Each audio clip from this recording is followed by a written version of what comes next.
नमः संस्कृताय। संस्कृत कक्षा में आपका स्वागत है। मैं प्रतीत राम वर्मा, असिस्टेंट प्रोफेसर, श्री गांधी महाविद्यालय, सिधौली, सीतापुर। आज मैं महाकवि कालिदास विरचित रघुवंशम के कुमार संभवम का पंचम सर्ग पढ़ाने जा रहा हूँ। क्योंकि काव्य, व्याकरण एवं अनुवाद प्रश्न पत्र में कालिदास का पाठ दूसरे नंबर पर है, इसलिए कालिदास संबंधित प्रश्न अक्सर परीक्षा में पूछे जाते हैं। उनको आप कैसे तैयार करेंगे वो थोड़ा समझ लीजिए, क्योंकि अब इस छोटे से वीडियो में सब कुछ पढ़ाना संभव नहीं है, लेकिन केवल आपको संकेत मात्र मैं आपको दे रहा हूँ। कालिदास का समय 150 ईस्वी से लेकर 450 ईस्वी के बीच माना जाता है और कालिदास उज्जैनी के राजा विक्रमादित्य के दरबारी कवि थे।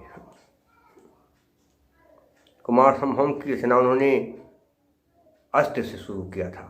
अस्त उत्तरस्याम दिश देवतात्मा हिमालयो नाम नगाधिराजा, ये है। तो कालिदास के संबंध में प्रश्न आते, कालिदास की काव्य शैली को समझाइए, कालिदास की काव्यगत विशेषताएं बताइए, या उपमा कालिदास से को स्पष्ट कीजिए। कुछ भी प्रश्न बने, या वैदर्भी संदर्भे कालिदासो विशिष्यते, कुछ भी प्रश्न बने तो उनका उत्तर क्या लिखें, कैसे लिखें, समझ लीजिए। क्या लिखना है कि संस्कृत साहित्य जगत में महाकवि कालिदास का स्थान महत्वपूर्ण है। सभी संस्कृत प्रेमी कालिदास की रचनाओं को पढ़ करके भाव विभोर हो जाते हैं, आनंदित होते हैं। कालिदास इन्हें रघुवंशम, कुमार संभवम 2 महाकाव्य लिखे और उन महाकाव्यों में महाकाव्य के सारे लक्षण मिलते हैं। कालिदास उपमा के क्षेत्र में बहुत प्रसिद्ध है। उपमा कालिदास भारवेर्थ गौरवम दंडी पदलालित्यम माघे संत त्रयोगुणा। तो मुख्य बात क्या है कि कालिदास की रचनाओं में हमें मुख्य रूप से उपमा अलंकार के दर्शन होते हैं, साथ ही साथ अनुप्रास, यमक, श्लेष, रूपक, उत्प्रेक्षा, विभावना, विशेषोक्त, अर्थांतर, न्यास, काव्यलिंग, स्वभावोक्ति आदि अलंकारों के दर्शन होते हैं। इसके अलावा कालिदास ने अपने रचनाओं में उपजाति, अनुष्टुप, शार्दूल, विकृतम, मारणी, द्रुत विलंबितम, उपजाति, वंशस्थ, मंदाक्रांता, रथोद्धता, रुचिरा आदि छंदों का भी बहुत ही अच्छे ढंग से प्रयोग किया है। कालिदास जी ने मुख्य रूप से जो है श्रृंगार को अपनाया है, लेकिन श्रृंगार के साथ साथ उन्होंने शांत, वीर, भयानक और रौद्र रस को भी जगह जगह स्थान दिया है। ये सब बातें लिखेंगे आप। कालिदास की भाषा शैली बड़ी सरल, सरस, रोचक एवं प्रभावशाली है। उपमा कालिदास क्या करेंगे, क्योंकि रघुवंशम में पहला श्लोक ही है उपमा के विषय। क्या है कि वागर्थायु संप्रक्तौ वागर्थ प्रतिपत्तये जगतः पितरौ वंदे पार्वती परमेश्वर। भगवान शिव और माता पार्वती को शब्द और अर्थ के समान बताया गया। एक चीज का और आपका ध्यान कि रघुवंशम के दूसरा शब्द क्या है कि महाराज दिलीप नंदिनी गाय को चरा करके घर वापस लौट रहे थे और महारानी सुदक्षिणा गाय के आने का इंतजार कर रही थी। तो आगे महारानी सुदक्षिणा, सामने से आती हुई गाय और पीछे राजा दिलीप। तो बीच में गाय, पीछे दिलीप और आगे सुदक्षिणा। तो वो गाय वो गाय दिन और रात के बीच संध्या के समान शोभित हुई। क्या है, पुरुष कृता वर्तमनि पार्थिवेन प्रत्युद्गता पार्थिव धर्म पतन्या कृतंतरे सविराज धेनुर्दिन छपा मध्य गतेव संध्या। ये है। तो उन्हें 5 अभ्यास का आप लिखते हैं।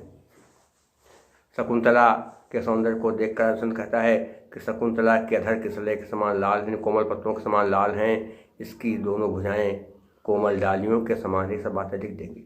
कुछ भी समानता का वर्ण होना चाहिए। तो ये सब बातें देखेंगे तो उसमें जो है वर्ण आपको उपमा अलंकार का मिल जाएगा। कालिदास ने जो है कुमार संभव लिखा है और आपके पाठ्यक्रम में कुमार संभव के पंचम सर्ग के प्रारंभ के 10 श्लोक हैं। उनको आप समझने क्या है कि कामदेव को अपने सामने जलता हुआ देख करके पार्वती जी दुखी हो गई। सोचने लगे मैं क्या करूं, क्योंकि भगवान शिव योगी हैं। तो पार्वती जी अपने सौंदर्य की निंदा करने लगी। सोचने लगी कि वो सौंदर्य किस कामकाजी सौंदर्य से अपने पति को रिझाया न जा सके। अपने प्रियतम को रिझाया, सौंदर्य तभी काम करता है जब उससे प्रियतम आपको देख करके रीझ जाए।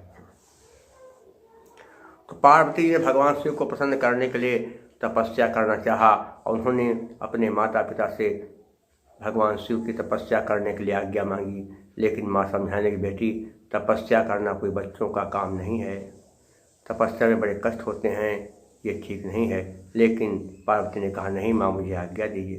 तो पार्वती के माता पिता ने पार्वती जी को भगवान शिव की तपस्या करने के लिए आज्ञा दे दिया और माता पिता से आज्ञा मिलने के बाद पार्वती जी हिमालय पहाड़ की एक चोटी पर गईं और वहीं पर वो रहने लगीं। और पार्वती जी जिस उस चोटी पर गई वहाँ पर रहने लगी तो पार्वती जी के नाम से ही उस चोटी का नाम गौरी शिखर पड़ गया। पार्वती जी जब क्या कहते हैं वहाँ हिमालय पहाड़ पर गईं तो उन्होंने अपने बहुमूल्य वस्त्र, अपने बहुमूल्य आभूषण उतार दिए और उन्होंने मूंज की करधनी पहन लिया, वलकर वस्त्र पहन लिए और रुद्राक्ष की माला से भगवान शिव के नाम का जप करने लगी। मूंज की करधनी पहनने से मूंज की करधनी गड़ने लगी तो उनकी कमर का हिस्सा लाल लाल हो गया। पार्वती जी ने जटाएं रख लिया और फिर वो एक तपस्विनी बन गई। ये बात बताना, यही सारांश है इसका कुमार संभव का। और कुछ नहीं, अगर सारांश आ जाए कुमार संभव का क्या है सारांश तो ये लिख दें कि पार्वती तपस्या करने लगी और वहाँ पर जा करके तपस्या जैसी वेशभूषा बना लिया और फिर पूजा करने लगी। बस इसमें ध्यान क्या आपको क्या देना है कि कैसे कर जान पाएंगे कि ये किस पाठ से है।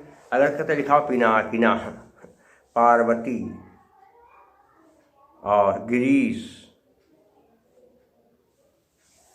सखी मनस्विनी गुरु गौरी शिखर बालारुण वलकल जटा मौंजी, ये सब बातें मिल जाएं तो आप समझ लेना कि ये पाठ जो है, ये श्लोक जो है कुमार संभव के पंचम सर्ग से आया हुआ है। तो आपका संदर्भ गलत नहीं होगा।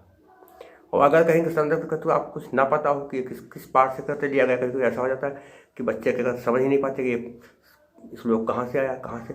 तो आप क्या करेंगे, प्रस्तुत श्लोक उसमें क्या लिखें, प्रस्तुत श्लोक हमारी पाठ्य पुस्तक काव्य मंजरी से लिया गया है, जो एक महाकाव्य का अंश है और इसके रचयिता संस्कृत के महान कवि हैं।